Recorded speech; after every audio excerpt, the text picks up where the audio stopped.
Hello and welcome to this video. I'm going to talk you through my process for drawing and painting a strawberry finch.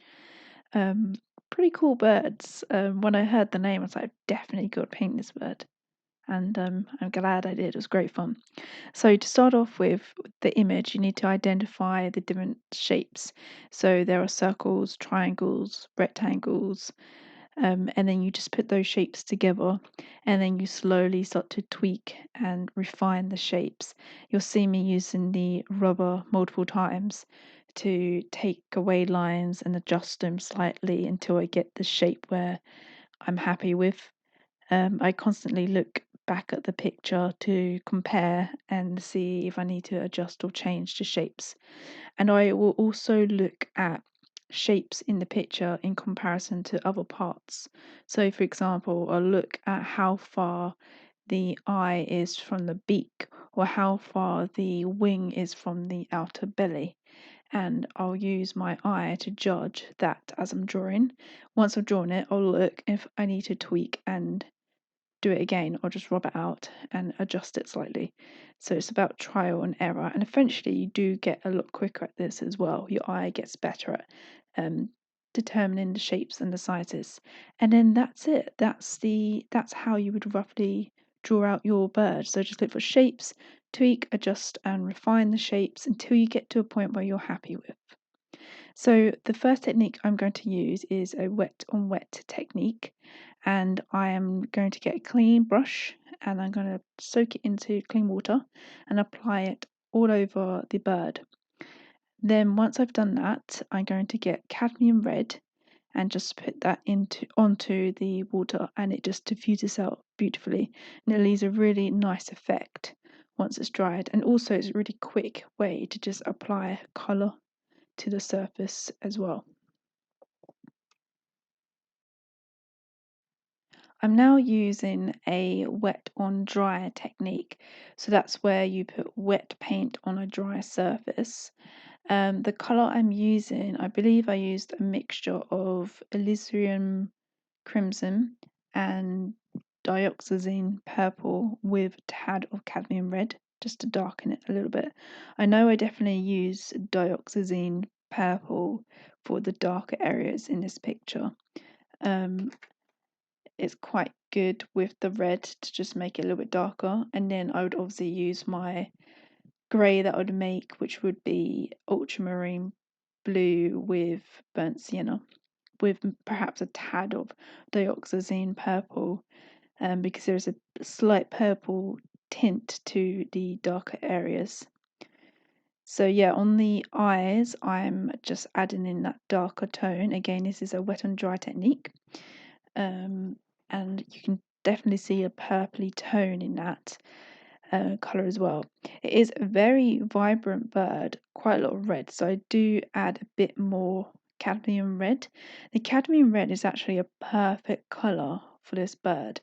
For the brighter areas, you don't actually need to adjust the colour. For the bright areas, the cadmium red is actually spot on. But for the darker areas, I tend to use a little bit of purple, dioxazine purple, and a tiny bit of French ultramarine, maybe a bit of burnt sienna as well to make that greyer colour. And now I'm just adding in fine details. I believe I have a size, I want to say 1 brush in my hand. Correct me if I'm wrong, but it's a small brush. I quite enjoy adding details. I think it makes the paintings pop, for me personally anyway. But it's really important to get the contrast between the darker areas and lighter areas as on point. So working with and studying making shadow colours, highly recommend. For this bird, for red, I think a touch of purple in the shadow areas is actually quite nice, but don't overdo it. And just make sure it like a touch of purple in the grey black colour that you've made yourself. You can make grey colours by mixing 3 primary colours together, which is quite interesting mix. I just think grey colours are so much better. Like you have like vibrant blacks from producing your own. instead of you going straight to the lamp black or Mars black, whatever black you have in your paint set. But sometimes it can't be avoided. I totally understand. Sometimes the color, you just can't get that really dark black, and sometimes you just have to use a lamp black. I get it because I do that sometimes. So what I find really important actually with birds, with most animals, getting the detail around the eye is really, really important. So I would actually, that's why I spend so much time on the head. I like to get the gradient right around the eyes. So I like to add the darkness and blend out as it gets lighter. So I would recommend spending time around the eye, studying the picture and playing around mixing the colours. So now I'm just adding my vibrant black to the darker areas, really now bringing it to life and making it pop.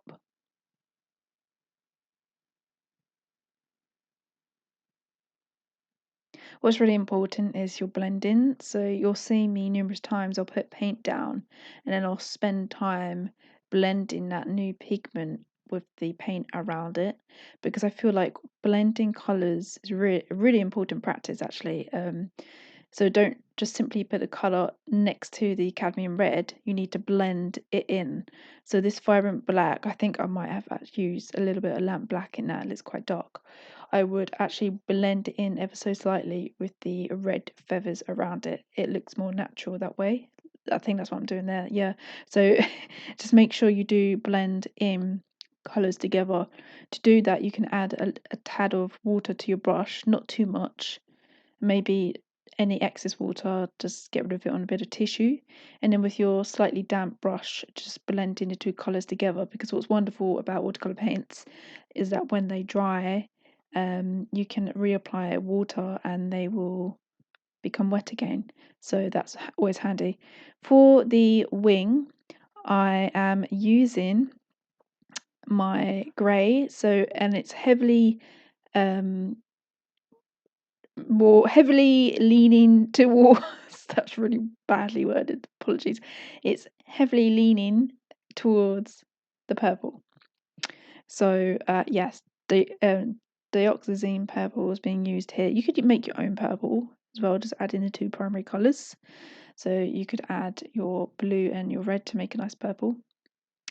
And then I'm adding the shadows between the feathers on the wing as well, which is really, really important. It makes it look a lot more realistic. Again, just grab more a darker pigment for the shadow areas and make sure you blend it outwards so it's getting lighter outwards. For the tail, it's quite red, so I'm adding quite a lot of cadmium red with a tad of crimson, alizarin crimson, because it has like a pink tint to it. This bird's got lots of different colours in. It's got some pinks in there, it's got some purples, lots of vibrant reds. So it's quite fun to do this one. Some greys, a little bit of brown.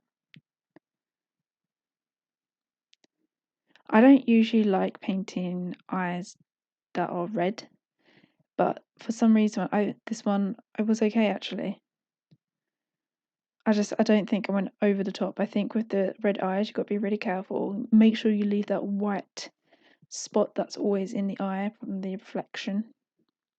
If you do accidentally get rid of any whiteness in the eye, you can lift the colour out with a clean brush, wet it, and then get rid of excess water.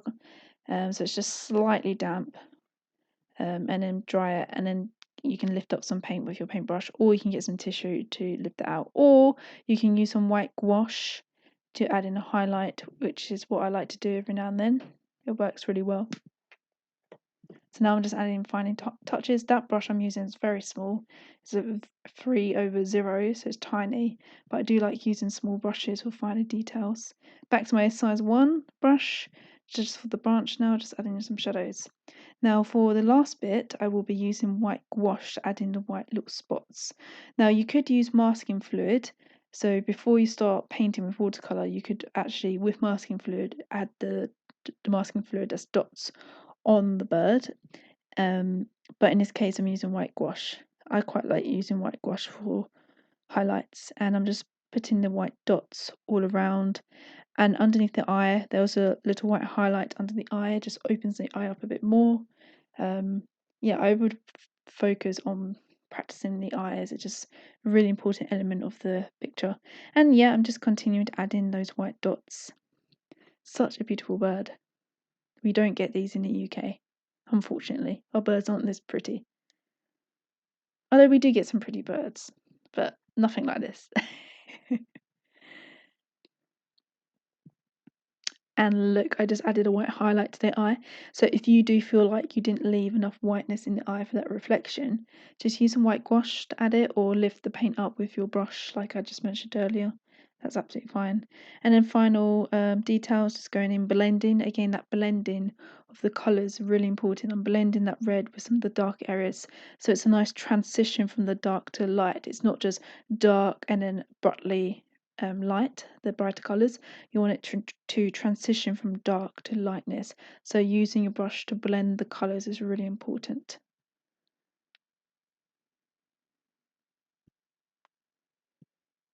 A few years ago, I would have really struggled to paint this bird, so practice does make progress, that's for sure. And yeah, use that white gouache to add highlights. Definitely. White gouache is like an opaque watercolour. And that's it. That's the strawberry finch. Sorry, that's the strawberry finch. What a beautiful bird. I really enjoyed painting this. I just got the image from Google Images. It was a great reference image. And yeah, thank you for watching. Bye.